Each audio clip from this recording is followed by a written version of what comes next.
Hi hi hi friends, ఎలా ఉన్నారు మీరంతా? ఐ హోప్ మీ అందరూ బాగానే ఉండాలని కోరుకుంటున్నాను అండి. సో గైస్, ఈరోజు 20వ తారీఖు 8వ నెల 2024. ఫస్ట్ మనం కోవిడ్ విషయానికి వెళ్తే సౌదీ కువైట్ల మధ్య రైల్వే లైన్ ఏదైతే ఉందో, ఈ రైల్వే లైన్లో ఉపయోగించే ట్రైన్స్ అత్యాధునిక టెక్నాలజీ ట్రైన్స్ని ఉపయోగిస్తారంటండి. సో ఈ ట్రైన్స్ వల్ల ఎకానమీ బూస్ట్ అవుతుంది. ఇరు దేశాల మధ్య వ్యాపార లావాదేవీలు పెరుగుతాయి. ప్యాసింజర్స్ ట్రాన్స్పోర్టేషన్ కూడా ఈ ట్రైన్స్ని ఉపయోగిస్తారు. సో త్వరలో ఒక 4 సంవత్సరాలు ఈ ట్రైన్స్ కూడా మొదలైపోతాయి. ఓకే, నెక్స్ట్ మినిస్ట్రీలో పనిచేసే ఎంప్లాయీస్కి మూడోసారి వేలిముద్ర వేసే హాజరు పద్ధతిని ప్రారంభించారు. అయితే దీనివల్ల వేలిముద్ర వేయడానికి వెళ్ళే క్రమంలో అధికంగా ట్రాఫిక్ జామ్లు ఎక్కువ అవుతున్నాయంట. నెక్స్ట్, కువైట్లో దొంగతనాలు చేస్తున్న ఇథియోపియా గ్యాంగ్ని అరెస్ట్ చేశారు. నెక్స్ట్, ఆన్లైన్ ఫ్రాడ్ చేసి ఒక బెదూన్ వ్యక్తి వద్ద 4,784 దినార్లు కొట్టేశారు అకౌంట్లోంచి. జాగ్రత్తగా ఉండాలి. నెక్స్ట్, పోలీసులకు కంప్లైంట్ వచ్చిందండి. హల్ సహలియా ఏరియాలో పోలీసులకు కంప్లైంట్ వచ్చింది. ఒక వ్యక్తి ఎప్పటి నుంచో మసీదులో పడుకుంటున్నాడని చెప్పి పోలీసులు వెళ్ళి అతను నిద్రలో ఉన్నాడు. పోలీసులు వెళ్ళి భుజం తట్టి లేపరు బాబులు ఎగరా అని చెప్పి. సో వీసా చూపించమంటే అతను వీసా కార్డు ఏం లేదంట. మొత్తానికి అదే ఇల్లీగల్ వ్యక్తి అనమాట. సో మరి మసీదులో ఎందుకు పడుకుంటున్నామంటే, మసీదులో ఏసీ చాలా బాగుంటుందండి, అవి ఇక్కడ పడుకుంటున్నాను, ఇది అడ్డాగా మార్చుకున్నారంటండి. సో మొత్తానికి అతను అరెస్ట్ చేశారు. నెక్స్ట్, సౌదీ విషయానికి వెళ్తే ఒక పాప 6 సంవత్సరాలు ఒక పాప సౌదీలో తీవ్రమైన కడుపు నొప్పితో బాధపడుతుంటే హాస్పిటల్కి తీసుకెళ్లారు. ఆమెకు ఆపరేషన్ చేసి ఆమె పేగుల్లోంచి విపరీతమైన చెత్తను బయట తీశారు. ఆ పాప ఎక్కువగా ఈ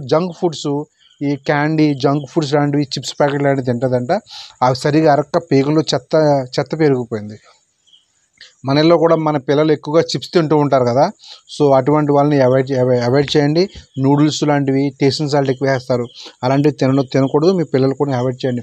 ఫ్రూట్స్ తినమంటే యాపిల్ పళ్ళు, దానిమ్మ పళ్ళు తినమంటే మాత్రం నాటకాలు చేస్తారు. చిప్స్ ప్యాకెట్ తినమంటే తింటారు.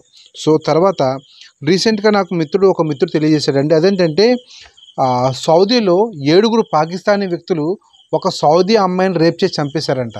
అయితే అక్కడ సరియా చట్టం ప్రకారం ఆ 7 తలలు నరికేసి వీడియోలు తీసి అందరూ చూసే విధంగా అందుబాటులో పెట్టారంటండి.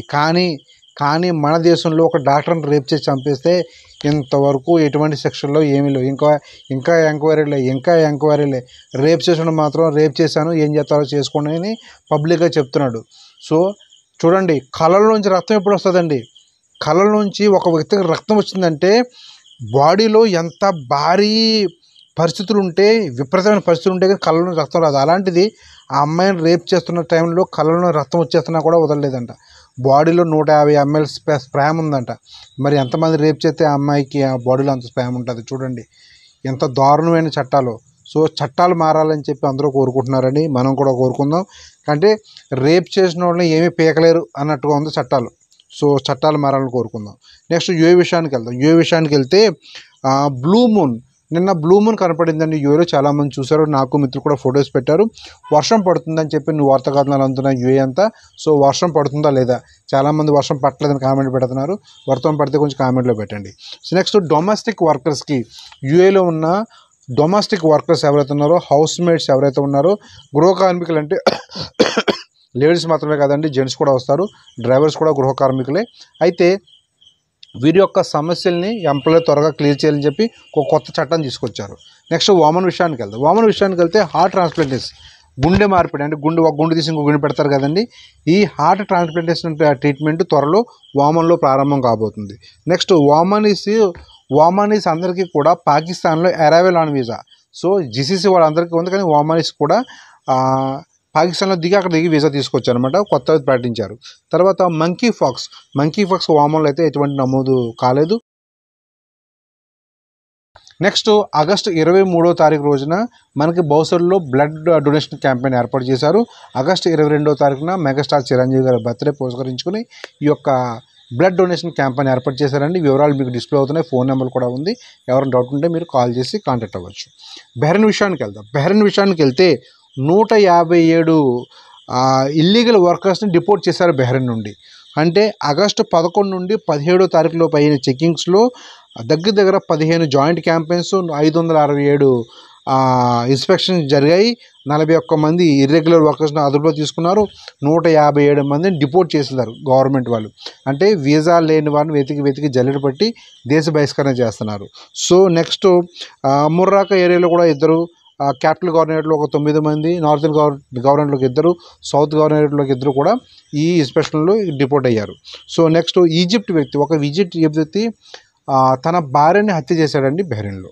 నెక్స్ట్ ఖతర్ విషయానికి వెళ్తే ఎంఓఐ ఖతర్ వారు అనౌన్స్ చేశారు, ఆగస్టు 37 లోపు ఎవరికైతే ట్రాఫిక్ ఫైన్లు ఉన్నాయో, గత 3 సంవత్సరాల నుంచి ఉన్న ఫైన్లు ఎవరికైతే ఉన్నాయో వీరు ఆగస్టు 30 తారీఖు లోపు ఈ మంత్ పే చేసుకుంటే 50% డిస్కౌంట్ లభిస్తుంది.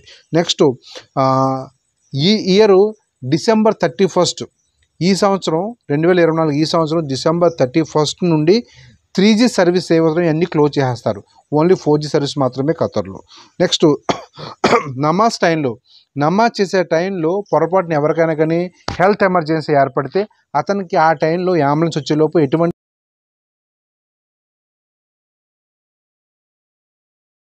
నెక్స్ట్ హమద్ ఇంటర్నేషనల్ ఎయిర్పోర్ట్ ఒక కొత్త రికార్డు సృష్టించిందండి. అదేంటంటే జూలై నెలలోనే 4.73 మిలియన్ పీపుల్ ట్రావెల్ చేశారంట ఎయిర్పోర్ట్ గుండా. సో నెక్స్ట్ వాతావరణం ఖతర్లో క్లౌడీగా ఉంటుందని చెప్పి వాతావరణ శాఖ వారు తెలియజేశారు. సో క్లౌడీగా ఉంటే కొంచెం కామెంట్ చేయండి. మనం నెక్స్ట్ వీడియోలో మళ్ళీ కలుద్దాం. అంతవరకు బాయ్.